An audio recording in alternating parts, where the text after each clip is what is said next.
Bencana ini, istilah bencana-bencana yang tampak ini ya disebabkan ulah tangan-tangan manusia. Ya, jadi seperti itu. Ya. Nah,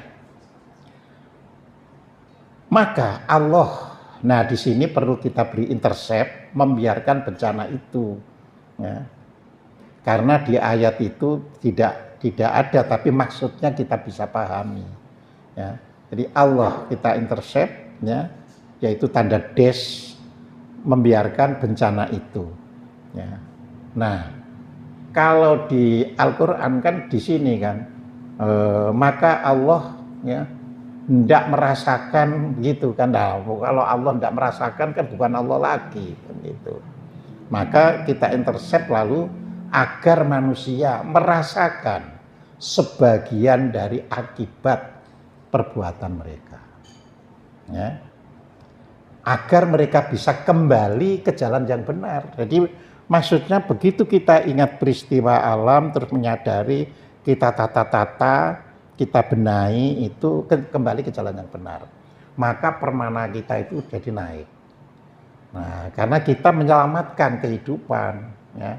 Kita lihat Jepang pada tanggal 11 Maret tahun 2011 itu mengalami tsunami. Sebenarnya tsunami-nya lebih besar daripada tsunami Aceh. Karena tsunami Aceh itu disebabkan oleh 8,9 skala Richter gempa. Ya. Sedangkan Jepang itu 9,3 skala Richter.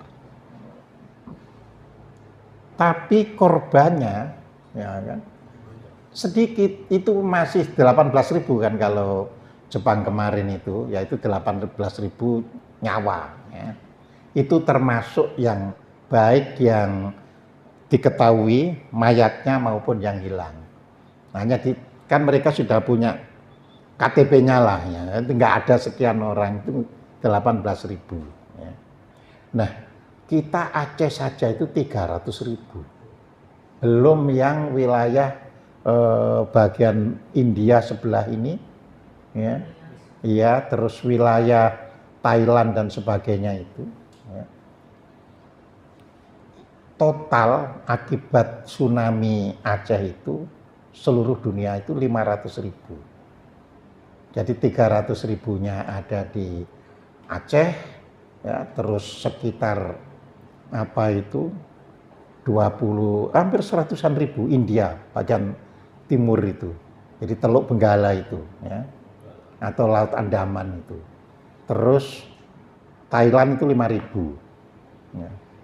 Lalu mengenai Sri Lanka banyak, ya. Jadi itu. Nah, jadi dapat dibayangkan. Ya. Malaysia aman karena Malaka ini, negara Malaysia itu ketutupan Sumatera. Jadi di situ. Ya. Nah, Jepang 18.000 karena sisi timurnya lautan lepas. Jadi nggak ada yang terkena yang di sisi timurnya.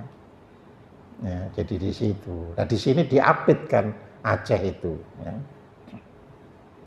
Nah, oleh karena itu supaya kita ingat, ya ini kan belajar berarti. Katakan, adakan perjalanan di bumi dan perhatikan bagaimana kesudahan orang-orang yang dahulu. Artinya orang zaman dahulu. Mereka kebanyakan orang yang mempersekutukan Allah. Nah, jadi mempersekutukan Allah itu ya sama dengan perbuatan yang merusak itu. Ya. Jadi disebabkan perbuatan tangan manusia. Tapi sekarang dibalik, mempersekutukan Allah itu dikaitkan dengan Tuhane sopo. Bukan Gusti Allah berarti musyrik. Nah, jadi keliru kan gitu kan. Ya. Ya. Itu kan Allah itu cuma nama. Ya. Seandainya orang ya yang Tuhannya diakui satu pun, kalau dia tidak pernah ketemu orang Islam ya nggak akan nyebut Allah. Ya. Orang-orang Dayak itu menyebut Tuhan ya ada namanya. Jadi istilahnya paling tingginya ya yang bisa diketahui manusia katanya Batara Guru. Ya, itu yang mengajarkan agama apakah Haringan itu di Dayak itu. Ya.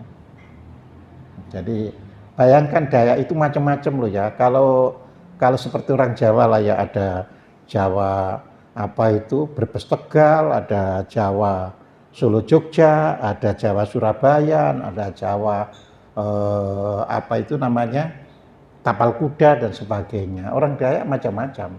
Mereka tidak bisa berbahasa antara sub etnis Dayak yang satu dengan yang lain. Tapi semuanya beragama namanya Kaharingan. Nah, jadi di situ ya.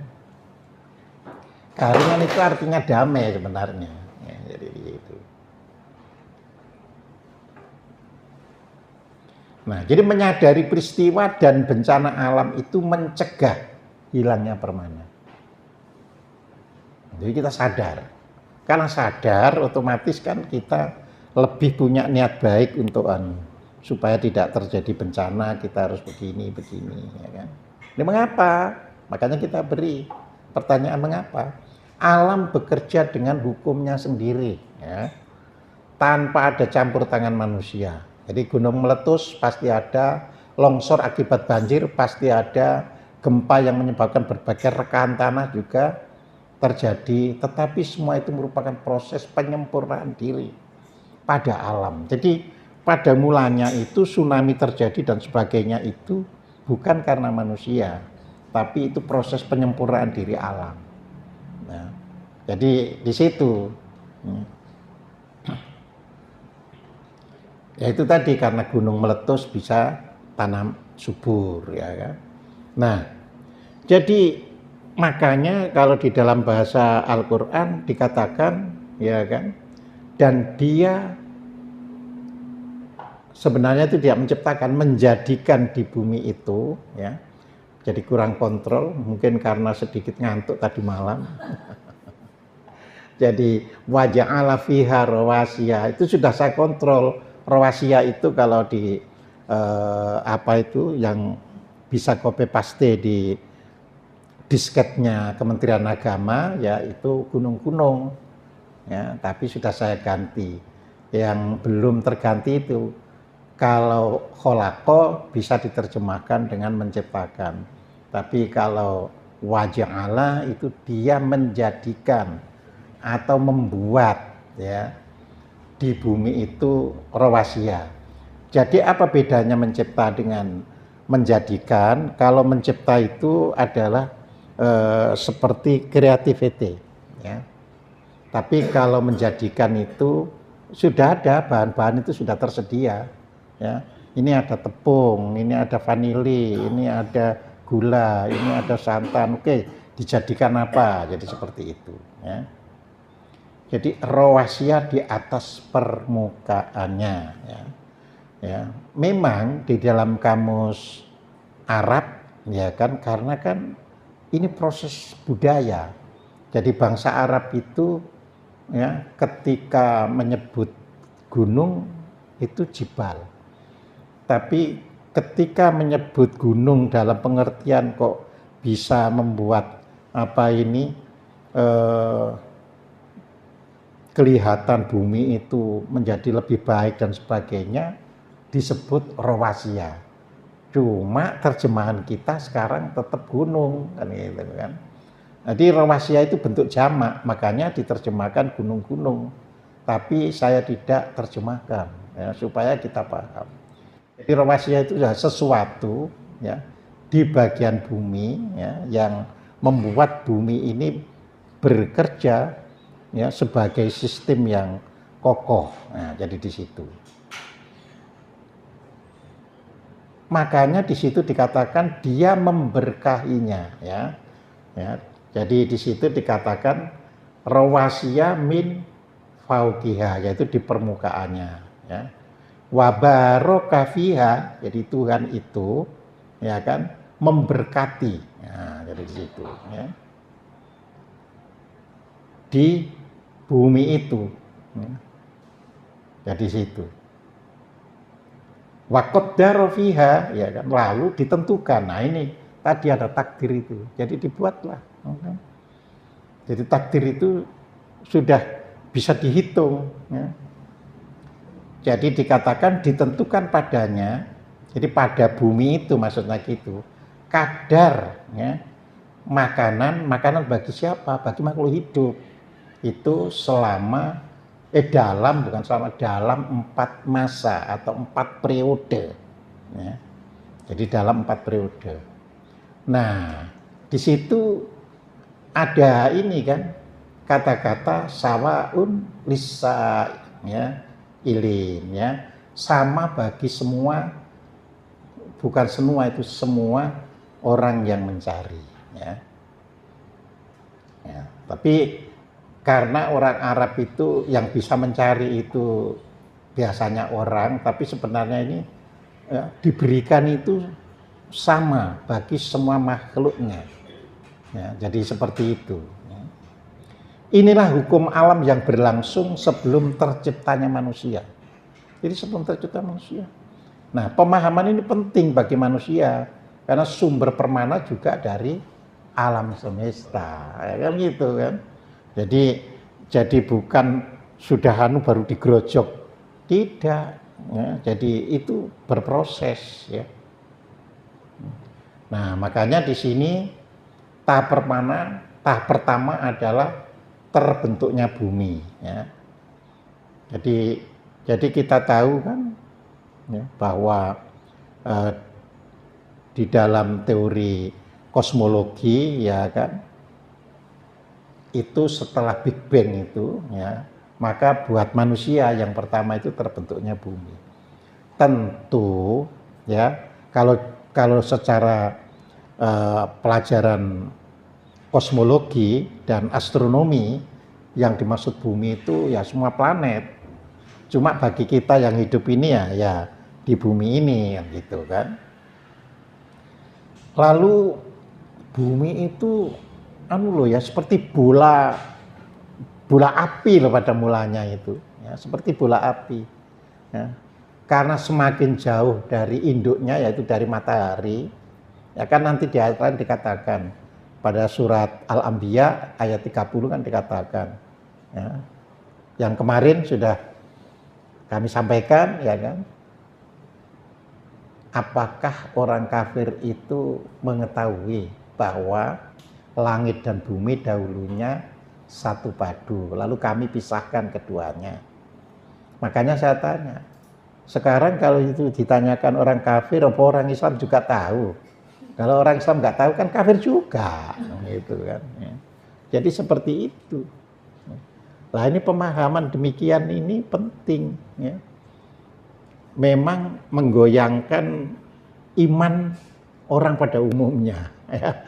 Jadi karena orang itu kan tidak pernah mencari, mempelajari sendiri, tapi hanya mendengarkan dan percaya katanya orang. Ya. Contoh misalkan sekarang kan lagi diviralkan itu YouTube-nya Ibu Musdah Mulia ya. Apakah benar ya, di dalam Al-Qur'an itu ya, kawin beda agama itu diizinkan kan gitu kan? Ya, dijawab iya. Tidak ada larangan di dalam Al-Qur'an itu yang melarang orang beda agama untuk menikah. Nah, kalau saya, murid-murid saya sudah ngerti semuanya. Karena orang-orang itu pada umumnya kan percaya pada orang, bukan mencoba mendalami Al-Quran itu sendiri gitu loh ya. Jadi ini harus begitu, kita dalami, kita baca, terus kita pelajari ilmu pengetahuan. Oh iya ya, ternyata sekian miliar itu baru mendingin. Jadi bumi itu kan 4,53 miliar tahun yang lalu. Bumi ini umurnya itu 4,53 miliar tahun yang lalu ya. Bumi itu baru bisa tumbuh seperti bakteri atau makhluk-makhluk yang sangat sederhana ya, yang masih lebih sederhana dari bakteri, itu 3,5 miliar yang lalu. Artinya apa? Ada jarak kan, hampir 1 miliar tahun gitu kan. Itu sudah 1 miliar tahunan ya, itu baru ada gejala makhluk hidup. Nah, baru itu ya. Yang masih hidup di kepanasan dan sebagainya itu masih bisa. Ya. Nah, tahap ketiga terbentuknya gunung-gunung. Ya. Wah, ini kan masih mutar-mutar kan. Semula kan berupa bola api. Jadi gunung tidak terbentuk lah. Masih bola api terbentuk gimana? Begitu sudah mulai memadat, ya kan, desakan bagian inti bola api itu menendang, ya kan, akhirnya keluarlah yang namanya gunung-gunung. Ya. Nah, tendangan-tendangan kekuatan dari magma ini, ya kan, di permukaan itu ada yang namanya kutub-kutub magnet. Ya. Seandainya tidak ada kutub magnet, ya tidak ada kehidupan. Ya, jadi itu bagian dari kutub-kutub magnet itu. Ya, jadi itulah maka orang yang pinter mulai belajar kenapa orang Barat bisa menemukan generator. Ya kan? Generator itu apa sih? Ya, magnet yang dilingkari kabel terus diputar, akhirnya menimbulkan energi listrik. Nah, jadi begitu. Nah, Pustaka Widasasangka kitab Jawa kuno sudah mengatakan, ya, dadi ya kan bawono kang mubeng seser, artinya bawono itu bumi yang berputar sangat cepat sehingga timbul kehidupan. Jadi artinya kalau bumi ini tidak timbul kehidupan, ya tidak berputar ya nggak timbul kehidupan. Tapi karena sudah dibuat penjajah kita nggak tahu. Sehingga percaya bahwa yang hebat itu Al-Quran. Ya, padahal kitab Pustaka Widasasangka mengatakan tercipta bumi yang berputar cepat. Ya, karena berputar cepat itu timbul getaran menghasilkan kehidupan. Ada di situ, ya kan. Nah itu tadi yang saya katakan, kita harus jadi Islam Nusantara, Islam yang lebih pintar, lebih kaya daripada orang Arab, kan gitu kan. Ya. Iya, karena kita punya, kan dikatakan, Al-Quran mengatakan, jika engkau tidak tahu, tanyalah yang tahu. Loh itu Al-Quran yang memerintah loh, ya kan. Fas'alu ila ahli dzikri, ya, tanyalah kepada yang tahu. Lah masa Al-Quran merintah bertanya itu enggak tanya, ya kan. Jadi di situ. Nah di sini banyak kitab-kitab kuno yang berisi pengetahuan. Kenapa kita tidak bertanya? Nah, gitu. Nah, barulah tahap keempat ini, gunung meletus itu membuat tanah menjadi subur, ya kan? Nah, namanya menjadi gunung vulkanik. Ya, jadi gunung yang masih bisa meletus itu namanya vulkanik, ya. Jadi di situ.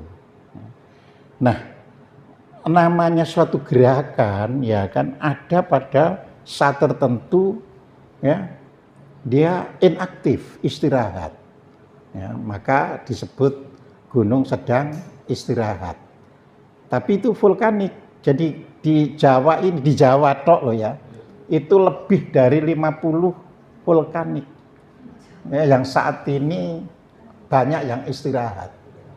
Yang tidak istirahat itu Merapi, Semeru, ya kan, Galunggung, Kelut, itu yang tidak istirahat. Lah itu nanti istirahatnya harus kenyang. Makanya Megatrust itu diingatkan kita itu gitu loh, karena sudah terlalu banyak ya vulkanik kita itu yang istirahat. Ya. Kalau sudah istirahat itu nanti udah bangkit, kan gitu kan. Jadi ini yang harus kita pahami, ya. Nah, kalau ada yang istirahat, ada yang mati, ya. Seluruh gunung di Kalimantan itu sudah mati. Ya. Matinya pun nggak tanggung-tanggung, 6 juta tahun yang lalu. Ya. Karena mati itu, maka tumbuhlah ya pohon-pohon tinggi. Nah, jadi karena pohon yang tinggi itu bisa mengambil makan dari yang bagian paling dalam. Nah, maka tidak lagi ditumbuhi tanaman-tanaman yang kecil, karena yang dalam itu daunnya ketika rontok menjadi asam, sehingga seluruh Kalimantan ya, sebagian besarnya itu bertanah masam. Ya, jadi sekitar pH-nya itu 4, 5, dan itu tidak bisa ditanami tanaman pangan. Tanaman pangan itu harus 6,5 sampai 7,5. Terlalu tinggi mati, terlalu rendah mati. Nah, pohon-pohon itu dari dalam, jadi dia bebas dari keasaman di permukaannya, gitu loh. Ya, ini yang harus kita pahami. Sehingga ketika itu ditebangi, ya tanah masam mau ditanami apa? Ketika saya masih kuliah, ya, itu saya masih kuliah ya. Tahun 80-an itu Profesor Guswono ya, itu seorang ahli tanah. Ya. Kami belajar tanah itu sudah di berapa ya, tingkat 3 ya. Belajar tanah itu. Nah, itu dikatakan pada waktu itu Pak Harto mulai mencanangkan 1.000.000 hektar sawah. Tapi Profesor Guswono itu bilang, itu kalau nggak presidennya ya orang di lingkungan presidennya bodoh katanya. Loh, tapi zaman segitu itu si mahasiswa itu Pak, nanti ditangkap kan banyak itu kan. Enggak lah, saya kan dosen ngajari Anda supaya pinter. Saya tidak menghasut. Nah, jadi saya tidak menghasut katanya. Tapi ya nggak ada itu. Lah itu masih nggak seberapa itu. Almarhum Profesor Abdul Bari. Ya. Ada anaknya menteri di sini? Ya Allah. Ada Pak. Itu pada waktu satu kelas dengan saya itu namanya Lucy. Lucy itu putranya Ismail Saleh yang waktu itu menjadi ya Menteri Kehakiman. Waktu itu menjadi Menteri Kehakiman. Tanyakan itu pada ayahmu, kalau nggak korupsi mobilnya jalannya mundur coba. Loh, berani loh dosen-dosen pada waktu itu mengatakan seperti itu. Ya, itu kalau nggak korupsi itu mobilnya itu mundur jalannya, nggak bisa maju katanya coba. Tapi ya sama, loh nggak apa-apa, saya kan ngajari yang benar. Maksud saya, kata Profesor Abdul Bari, kalau ingin jadi pegawai negeri harus berpikir pintar korupsi, loh gitu katanya. Sebab kalau nggak bisa korupsi nggak bisa makan. Loh, iya. Dia itu sebenarnya seorang yang jenius, tapi apa ya, kecewa melihat Indonesia ini. Gitu kan. Makanya ditanya siapa yang mau jadi pegawai negeri harus pintar korupsi. Ya Pak nanti bisa ditangkap. Koruptor itu hantu saudara-saudara. Jadi namanya hantu, saudara harus bisa jadi hantu.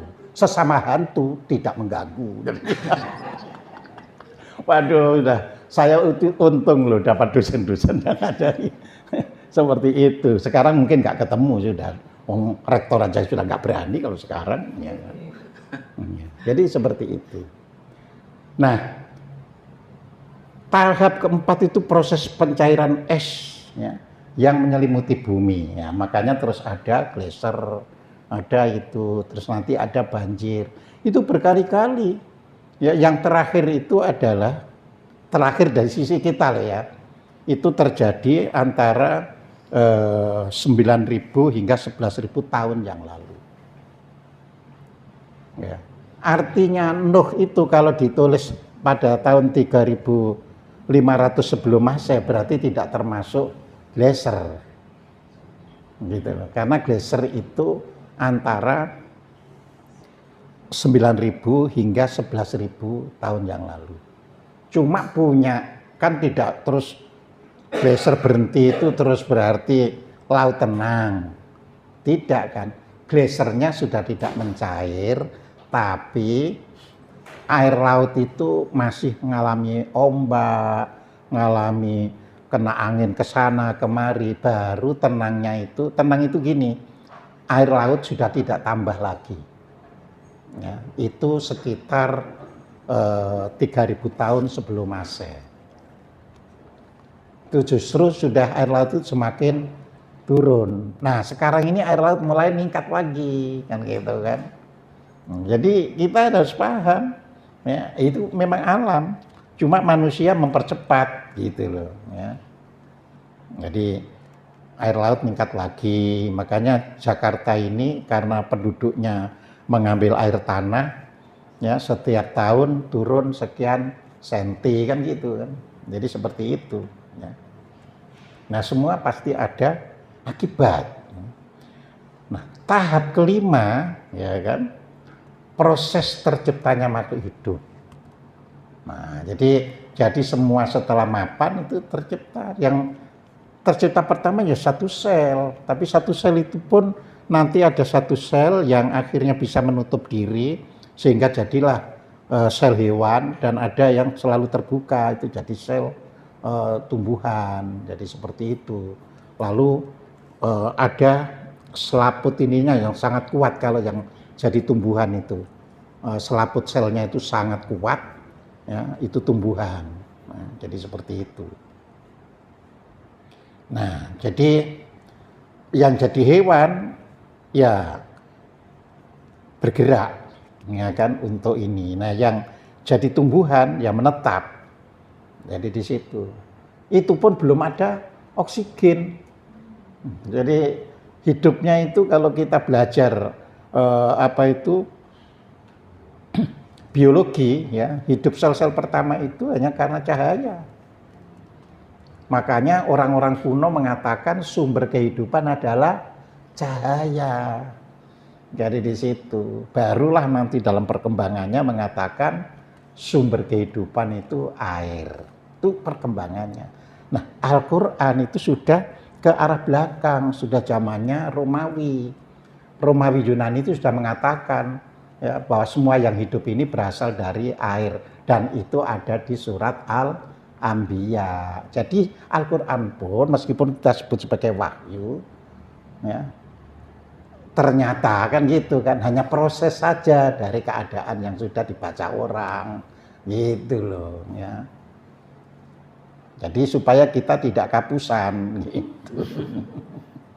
Ya, jadinya. Jadi itu proses, ya kan. Orang-orang Romawi, Archimedes dan sebagainya itu sudah, oh kehidupan itu berasal dari ini itu sudah. Ya, Al-Qur'an baru 600 setelah Masehi. Ya, Archimedes segala itu masih belum Masehi, sudah ini, ya, jadi sudah itu. Jadi di sini kita harus bisa memahami dalam kehidupan beragama, gitu. Maka di podcast ya, banyak yang kaget ketika saya katakan apakah agama itu akan ada terus? Tidak. Semua yang ada pasti akhirnya tidak ada. Itu realita, kita nggak boleh tertipu. Ini adanya nanti sampai nggak bisa. Agama itu baru muncul 3000 sebelum Masehi. Padahal manusianya sudah puluhan ribu sebelum Masehi. Ya, kenapa? Karena ada kesemrawutan manusia, lahir agama. Begitu kesemrawutan nanti hilang karena orang sudah cerdas lagi, orang sudah pandai menata diri, hilang dengan sendirinya, gitu loh, ya. Udah nggak butuh agama berarti ya? Apanya? Sudah tidak dibutuhkan lagi agama berarti kan? Bukan tidak butuhkan. Sudah ya tidak. Agamanya kehidupan itu, bukan dispesialisasikan, gitu loh. Jangan salah paham ya. Iya. Apanya? Kementerian Agama. Iya. Ya sekarang saja kalau kita jujur, berapa persen ya kehidupan agama di Al-Qur'an yang mengikat Anda? Mungkin tinggal 1-2%. Ya kan, Anda makan, minum, sudah gede seperti di sini, sudah. Jadi di situ. Cuma manusia itu punya ciri apologi. apologi itu mosore agama sendiri dielek-elekno gitu kan. Wah, dibela mati-matian. Karena ngelek-ngelekno itu kan anu kan gitu kan. Nah, itu bukan hanya Islam, semua orang beragama itu membela mati-matian. Meskipun sebenarnya secara real sudah nggak ada sangkut pautnya dengan kehidupannya. Ya, saya kan kemarin ditanya, Pak, ikut saham itu halal apa haram kan gitu kan. Ya. Lah saya jawab juga secara normatif. Ya.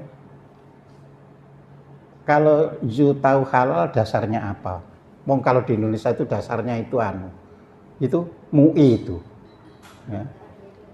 Jadi kalau di stempel MUI ya halal. Kalau enggak ya, kalau MUI enggak ya enggak. Nah, tapi yang jelas stok ya kan itu stock exchange itu adalah legal di dalam dunia. Jadi saya tidak memberi nafsiran halal haramnya, tapi itu legal. Masih tanya lagi, kalau menurut Bapak pribadi, dikejar ya. Dikejar. Loh, saya jawab, karena saya itu tidak mahir ya tentang saham, saya tidak melakukan itu, bukan karena halal haramnya, tapi saya nggak itu karena nggak bisa. Nah ini ahli saham nih Pak, trading terus nih.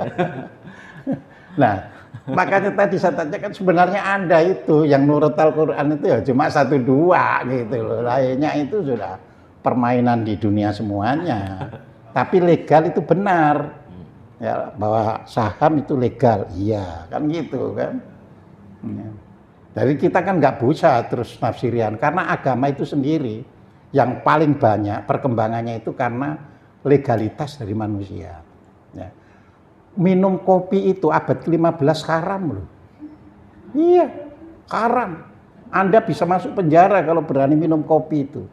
Seperti minum alkohol. Ya. Tetapi setelah dunia barat bisa keluar dari cengkeraman ini,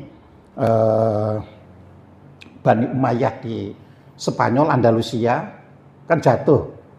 Maka Barat kan terus menjelajah dunia. Akhirnya menemukan kopi untuk kesehatan tubuhnya dan sebagainya. Ulama-ulama podo itu halal, loh kan gitu ya kan. Ya. Sampai hari ini sudah nggak ada lagi kan yang mengharamkan kopi. Ya, jadi seperti itu. Yang haram itu beli saham makan batu. Nah, iya. Nah, jadi seperti itu. Ya. Jadi ini terus, jadi jenis tumbuhan, hewan berkembang. Jadi jangan dikira kita sebagai manusia sekarang ini juga makhluk yang paling sempurna. Iya, saat ini iya gitu loh, tapi ini proses. Gitu loh, ya. Prosesnya itu ya lewat itu. Ya benihnya ya dari kita-kita. Cuma kan ada jiwa-jiwa yang sudah sempurna, sudah kalau Pustaka Widasasangka itu sudah pernah moksa dan sebagainya. Nah, itu masuklah yang sekarang itu ke generasi Gen Z atau Gen Alpha. Ya itu sudah diselidiki oleh dunia internasional. Punya karakter yang berbeda dengan sebelumnya. Seperti milenial yang sebelumnya itu punya karakter yang berbeda. Nah, kalau di sini misalnya lahir Gen Z dan Alpha, tapi lingkungannya itu belum kondusif, ya tidak bisa ngubah. Jadi disinilah diperlukan ada ya pertumbuhan, ada habitat yang kondusif. Nah, jadi di situ. Jadi anak-anak itu lahir dari ya kan, dari orang tuanya, tapi karena orang tuanya tidak kondusif, akhirnya anak itu dibawa ke tukang ruqyah. Loh, betul, saya banyak nerima laporan loh. Pak, ini dibawa ke itu ustadz yang ahli ruqyah, nah, gitu kan, ruqyah. Ya. Kenapa? Karena jeleneh katanya, orang tuanya nggak sanggup, jadi dibawa ke ustadz-ustadz ahli ruqyah, katanya kemasukan jin banyak, katanya, coba. Ya. Jadi di situ yang harus kita bisa pahami. Ya, barulah manusia itu proses sekarang. Ya. Nah, sekarang kita lihat, ini ada cloud. Cloud ini artinya permana potensial. Jadi permana potensial itu artinya di alam ini ada yang belum tersalurkan. Ya. Jadi seperti itu. Ya. Nah, padahal di dalamnya itu nanti turun, keluar itu ada daya yang putih itu, terus ada permana, ada pranawa. Nah, yang turun lebih dulu itu daya. Nah, gitu loh. Daya itu kan untuk membentuk fisik. Ya. Nah, makanya turun lebih dulu. Ya. Jadi baru nanti kalau sudah jadi embrio, ya kan, baru permana itu masuk. Kalau sudah jantung dan hati sudah terbentuk bagus, maka pranawa baru masuk. Makanya susunannya seperti itu. Ya, jadi itu ke makhluk hidup. Jadi makhluk embrio itu kan makhluk hidup. Ya. Nah, bagaimana dengan makhluk-makhluk seperti batu dan sebagainya itu? Ya bisa. Ya. Kalau permana itu bisa masuk, tapi daya nggak berfungsi. Karena ini kan turun. Ya. Ya. Itu proses alam kan. Jadi turunnya itu kan tidak milih-milihin tak turunnya, enggak. Jadi ketika di sini kondisinya itu kayak hujan itu loh ya. Begitu ini mendung, kondisinya bagus, bro, hujan. Tetangga kita tidak kehujanan, kan gitu kan. Kadang-kadang hujan merata. Jadi seperti itu. Nah, jadi permana juga begitu. Nah, tetapi orangnya ya bisa karena masih tertutup, jadi permananya itu tidak berfungsi. Jadi sebenarnya masuk, tapi nggak berfungsi. Nah, jadi di situ kan ini ada kunci-kunci yang kemarin sudah saya berikan itu. Ya. Jadi kalau kita lagi bioritmenya itu turun, tidak berarti permananya tidak ada, tapi permananya lagi dalam posisi, ya kan, di wilayah minus. Jadi di situ. Ya.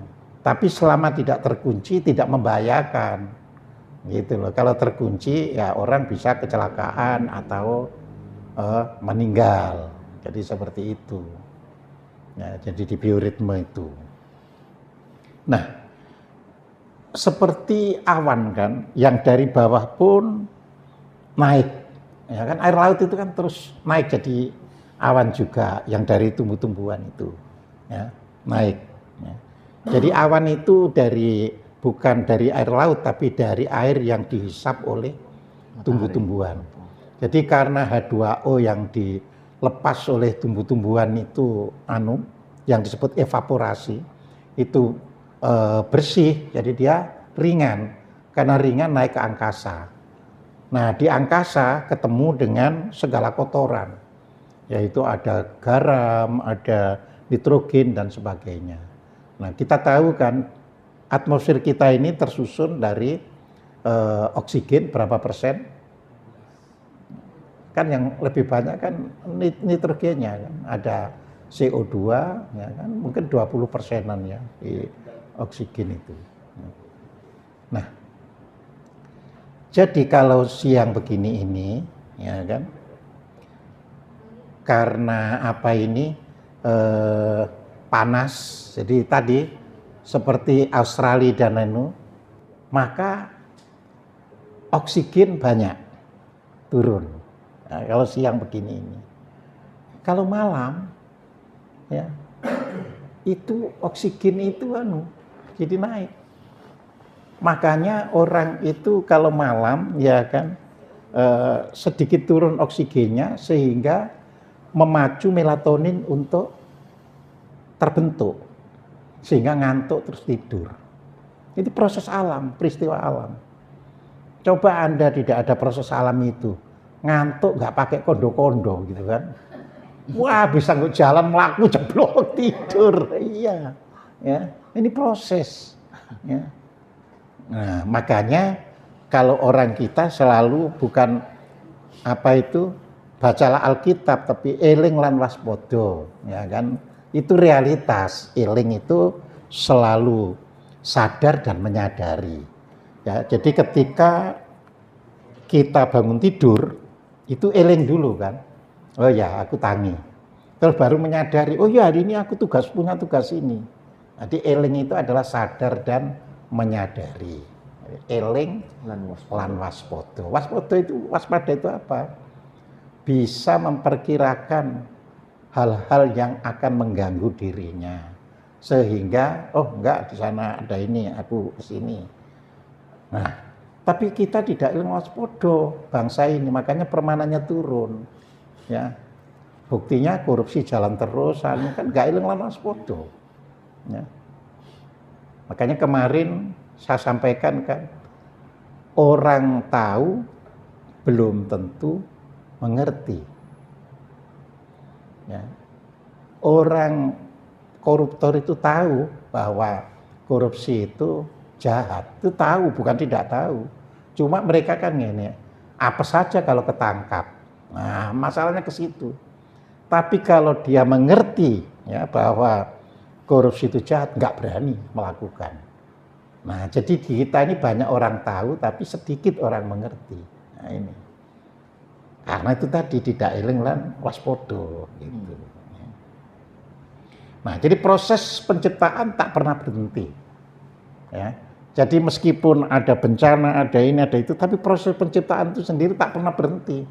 Jadi jangan berpikiran bahwa manusia itu sudah berhenti sebagai makhluk yang paling top. Ya. Jadi seperti itu. Tetapi semua berlangsung secara alami. Nah, semua berlangsung. Ya. Semua berjalan sesuai dengan takdir Allah. Nah, tadi ada ukuran ini itu, ya, sehingga diperkirakan di masa depan, ya kan, komparasi kepala dan badan ini menjadi lebih besar di kepala, karena alat-alat untuk memahami dunia itu akan lebih banyak daripada yang sekarang. Nah, dari mana mereka berpikir begitu? Dari fosil. Fosil misalnya ya, manusia yang disebut Homo mojokertoensis itu manusia yang adanya 1,8 juta tahun yang lalu. Adam baru 8.000 tahun yang lalu loh ya. Adam itu baru 8.000 tahun yang lalu. Nah, manusia mojokertoensis itu 1,8 juta tahun yang lalu. Nah, jadi di situ. Artinya kita ini bangsa tua. Tapi bangsa tua tidak berarti lebih pintar dari bangsa muda. Ya kan? Tua-tuanya tuas itu kan itu ditulis di dalam Wedatama, ya kan? Tua tapi tuanya itu tuas, nggak berfungsi untuk membangun kedikdayaan. Jadi di situ, ya. Malah dikatakan ya malah lebih baik sebagai daun kering katanya. Daun kering masih bisa dipakai ini atau itu. Tapi kalau tua-tuas nggak bisa dipakai. Nah, jadi itu ya. Nah, ini takdir Allah. Jadi berapa anunya? Kepalanya itu. Ternyata manusia mojokertoensis itu hanya sekitar 750 cm kubik. Anunya ini, tengkorak otaknya itu. Kan di dalam tengkorak ini ada untuk tempatnya otak, itu volumenya hanya 750 cm kubik. Terus pada masyarakat di Andong, yaitu di Sambung Macan Solo, ya, itu sekitar 750.000 hingga 750.000 hingga 1 juta tahun yang lalu. Itu ternyata lebih besar volume otaknya itu, ya. Sudah mencapai sekitar 900 sampai 1.100 cm kubik. Nah, manusia kita sekarang itu 1,4 loh. Ya. Artinya sudah melompati mereka. Lah itu nanti ada tambah saja sedikit 1,5, sudah kalah pinter kita. Jadi di situ gitu loh ya. Jadi di sini yang harus kita itu. Nah, namun ya ketika jadi manusia, itu kan proses ini berhenti, ada nafsu. Ya. Nafsu itu di dalam bahasa Arabnya itu nafas. Jadi kita itu serapan. Ya. Jadi kata nafisa ya di dalam bahasa Arab itu ya bisa berarti melahirkan. Nafusa berarti ambekan, bernapas. Ya. Nafas begitu saja berarti yang membuat kita punya keinginan. Nah, jadi nafas itu yang membuat kita ini punya keinginan. Ya. Jadi di situ. Nah, lalu disamakan oleh orang kita dengan jiwa. Padahal belum tentu sama. Itulah jeleknya suatu budaya ketika menerima budaya lain. Jadi boleh jadi budaya kita sudah unggul karena menerima budaya lain, ya, yang sebenarnya ini tidak unggul, kita kedanan, ya kan? Jadi seperti itu. Ya. Nah, ini yang terjadi. Ini ada nafsu, ya. Jadi kehadiran manusia ini berbeda dengan makhluk hidup lainnya karena nafsunya itu. Ya, meskipun manusia dikaruniai akal pikiran, ya, tetapi kekuatan nafsu manusia itu amat besar. Nah, jadi ini, ya. Jadi gini, sebenarnya makhluk itu sudah ada akal pikirannya, meskipun cecak dan sebagainya, cuma kecil sekali kapasitasnya, tapi belum diberi nafsu. Ya. Nah, jadi nggak berkembang akal pikirannya itu. Nah, kita jadi manusia, ya. Ini berkembang. Begitu nafsu manusia misalnya dihambat, akal pikirannya juga nggak berkembang. Contoh, orang-orang yang hidup di pedalaman, ya, orang Papua, ya kan, mereka nggak kepengen beli mobil, nafsunya itu nggak berkembang. Ya, karena nafsunya nggak berkembang, akal pikirannya juga nggak berkembang. Jadi di situ, ya kan? Orang-orang di pedalaman itu orang dalam yang di daerah Trans Jambi itu, ya dia merasa hidup itu ya di tengah hutan Jambi itu dia merasa mati kalau harus hidup di begini, ya kan? Ya, dia pun nggak mau disuruh pakai pakaian. Karena pakaian itu mengganggu dirinya. Kan manusia itu pragmatis. Apa yang mengganggu dirinya ya tidak maulah dipakai itu. Nah, jadi di situ. Nah, kita ini hidup di lembah permainan nafsu. Nah, jadi di situ. Dan ini bisa amat besar. Nah, kekuatan nafsu itulah yang merusak tatanan kehidupan. Nah, jadi di situ. Maka terus lahir agama, kan gitu kan. Jadi kalau kekuatan nafsu itu ya nggak lahir agama. Coba aja itu masyarakat yang masih hidup di pedalaman itu tanya agama apa yang embuh, kan gitu. Karena mereka loh aku hidup baik-baik kok, nggak ada bertengkar, nggak ada ini. Jadi yang namanya suku di Papua selama satu suku nggak ada pertengkaran itu, tidak ada. Mereka bertengkar dengan suku lain karena rebutan lahan pangan. Ya, loh aku kehabisan nanti kalau kamu di sini. Nah, akhirnya terjadi perebutan. Tapi toh mereka itu mengikat perjanjian. Oke, kita perang. Kalau suku kami kalah, maka harus menjadi sukumu. Nah, jadi seperti itu, ya kan? Jadi mereka pun ada perjanjian tidak mau suku yang seperti orang sekarang kan sudah kalah dipateni, ya kan? Enggak, mereka itu siapa yang kalah ngikut, ya.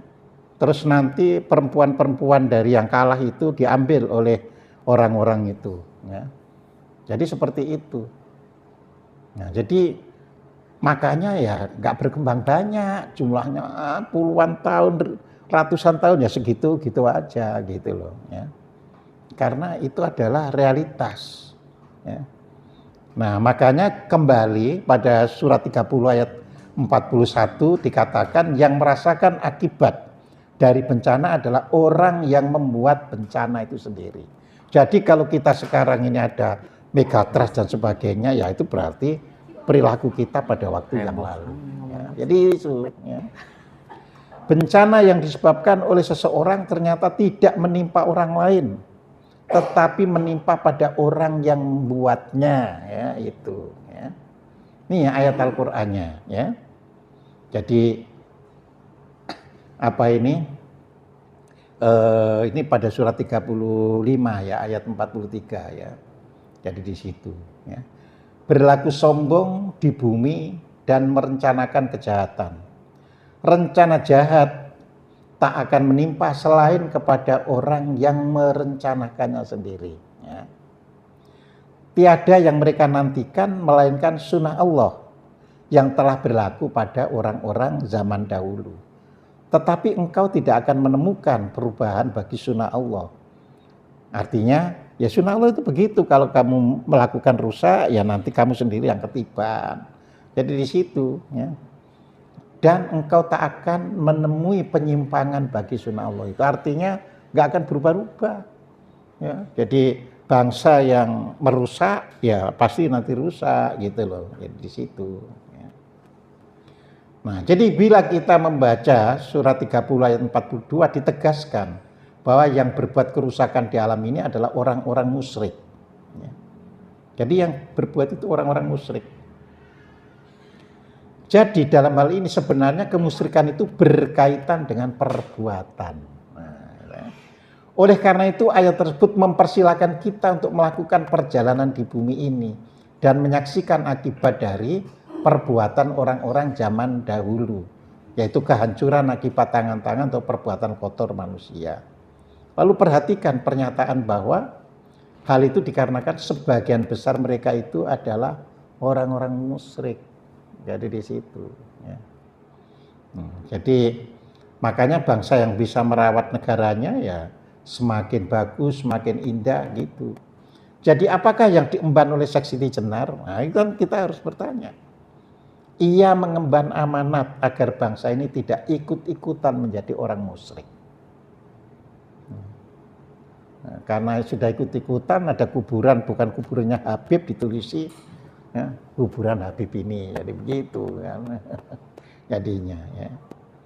Sebab kemusyrikanlah yang menghancurkan tatanan keluarga, kehidupan bersama dan kedamaian. Ya. Musyrik itu kan dari kata syirik kalau bahasa Arabnya kan. Nah sekarang saya tanya bahasa Jawanya syirik itu artinya apa? Ojo syirik misalnya. Iri kan. Orang Jawa pinter kan. Jadi orang-orang Arab yang mengatakan musyrik itu sebenarnya mereka itu iri melihat kehidupan kita yang enak, yang itu. Ya. Jadi iri. Jadi gak dikait-kaitkan dengan pengertian Tuhan yang daki-daki sehingga gak mengerti. Ya. Oh hidup itu sudah iri, ya udah. Nah kita ngalah, kan gitu kan. Karena itu dibuat oleh Belanda. Makanya dibuatlah kelas golongan 1 itu orang Barat, ya. Golongan 2 itu orang-orang Arab, India dan Cina. Golongan 3 itu pribumi. Ya. Nah, jadi dibuat seperti itu. Jadi sekali lagi kemusyrikan yang dimaksud dalam Al-Quran adalah perbuatan mungkar, zalim, melampaui batas, merusak, korupsi, dan sebagainya. Maksudnya yang senada dengan merusak, korupsi itu. Ya. Makanya disebut dan sebagainya. Sebagai itu artinya sebagai. Ya. Jadi di situ. Bisa dijabarkan sendiri. Nah, jadi berdasarkan ayat-ayat tersebut, ternyata selain takdir dan sunatullah, ada pula kehendak di dalam diri manusia. Ya. Jadi berdasarkan kehendaknya itulah manusia dapat menciptakan kebajikan maupun kerusakan. Ya. Jadi itu. Yang waktu yang lalu sudah saya sampaikan surat 37 ayat 96. Jadi kita ini difasilitasi oleh Tuhan dengan tenaga. Ya, tenaga inilah bisa kita gunakan untuk yang baik maupun untuk yang buruk di dunia ini. Nah, orang yang menimbulkan kerusakan disebut sebagai orang kafir atau orang musyrik. Makanya kalau masalah perkawinan di Al-Quran itu dikatakan jangan menikahi orang musyrik atau orang kafir. Ya, bukan menikahi orang beragama lain. Nah, yang salah ulamanya mengatakan agama lain itu kafir kan gitu kan. Musyrik. Jadi dibawa ke sana, itu sih iri kan gitu kan. Jadi pertengkaran. Al-Quran sudah bilang jangan menikahi orang musyrik atau orang kafir. Jadi itu. Ya. Jadi perempuan apa itu beriman, ya itu hendaknya menikah dengan laki-laki beriman, kan gitu. Ya. Tapi bukan dengan laki-laki musyrik atau kafir. Nah, karena musyrik atau kafir itu ya cocok dengan sesamanya gitu loh ya. Jadi di situ. Nah, jadi berdasarkan kehendak itu manusia bisa mau baik atau buruk ya. Makanya di dalam surat 11 ayat 15 ya, kita berikan di situ barang siapa ya. Mangkana loh. Kata kana itu, kana yakunu itu adalah sesuatu yang realistis ya kan.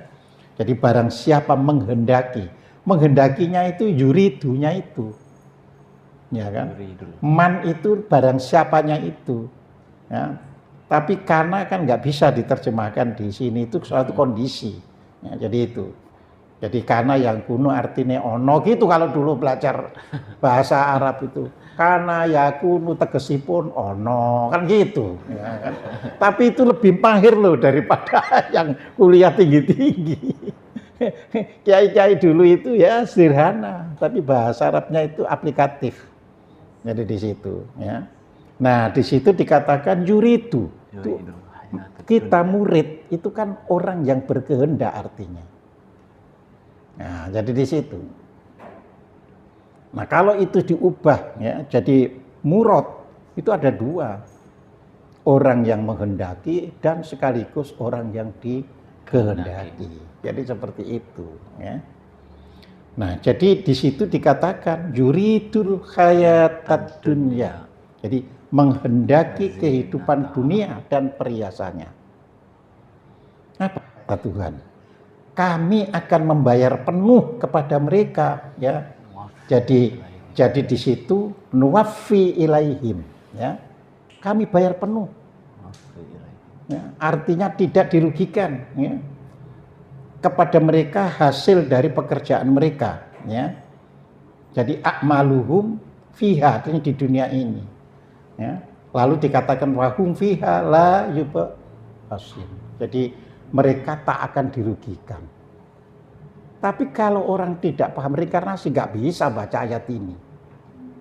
Dijamin 1000% bukan hanya 100%. Loh kalau tidak ada reinkarnasi, siapa coba berkehendak terus dipenuhi? Banyak orang yang sekarang berkehendak kepengen rumah bagus tapi sampai mati nggak dapat. Padahal ayat ini pasti kok, ayat ini. Ya, ayat ini tuh pasti, barang siapa menghendaki kehidupan dunia dan perhiasannya, kami akan membayar penuh kepada mereka hasil dari pekerjaan mereka di dunia. Dan mereka tak akan dirugikan. Ya. Tapi kan orang Islam nyatanya tidak percaya reinkarnasi. Padahal di surat Al-Baqarah ayat 28, yang tidak percaya reinkarnasi itu orang kafir loh. Coba bolak-balik saya ini menerangkan loh. Kok jatuhnya itu sing kafir itu sing ngolo Islam gitu loh ya. Jadi di situ kaifat takfuruna kan gitu. Mengapa kamu kafir? Wa kuntum ya amwat. Kamu semuanya itu sebelumnya mati dulu. Mati. Ya, baru dihidupkan. Jadi summa yuhyikum. Jadi dihidupkan. Ya. Tapi pertanyaannya itu kaifatak guru, nah kenapa kamu sampai kafir, nggak percaya nih dulunya itu sudah pernah mati gitu loh. Kok baru sekarang yang diakui mati gitu loh. Ya. Jadi itu makanya di sini tidak dirugikan kalau ibu dan bapak ya mau jadi orang kaya sekarang aja punya niat terus nanti sekarang belum jadi. Reinkarnasi ya, berikutnya jadi. Artinya sampai sing belajar saat ini kepada saya, dulunya sudah kepingin belajar ngerti gitu loh. Jadi ketemu kan gitu kan. Kalau Jauh tidak tapi Pak itu. nggak akan. Ya, jadi di situ.